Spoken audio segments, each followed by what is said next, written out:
After ng ilang taon ay nagbabalik sa showbiz work si Sara Lahbati sa gitna ng balitang hiwalay na sila ng kanyang mister na si Richard Gutierrez. Sa kanyang social media account ay pinost ni Sara ang larawan ng kanyang script at larawan niya na nakasakay sa kotse at patungo sa event. Sabi niya sa caption, "Grateful." Makikita sa script ang title ng kanyang comeback teleserye na Lumuhod Ka sa Lupa.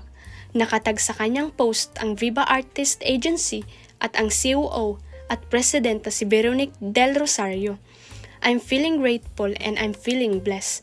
Again, parang sunod-sunod yung blessings from God and I'm just excited to get to work. I have a 5-year-old, we have a 10-year-old. Parang sabi ko, pwede na siguro. I've been a very hands-on mom. I'm still a very hands-on mom, so parang I wanted to do something for myself.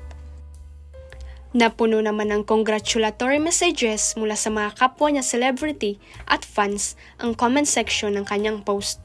Ilan sa nag-congratulate ay sina Marian Rivera, Janine Gutierrez, Melay Francisco at Chi Filomeno. I-turn out na presentation ng show sa TV5 ang pinuntang event ni Sara. Nakausap din siya ng TV5 showbiz reporter na si MJ Marfuri at hindi naman daw nagsalita si Sara sa sinasabing hiwalayan nila ni Richard. Excited. I'm feeling grateful and I'm feeling blessed. Again, parang sunod-sunod yung blessings from God. And I'm just excited to get to work. Diba?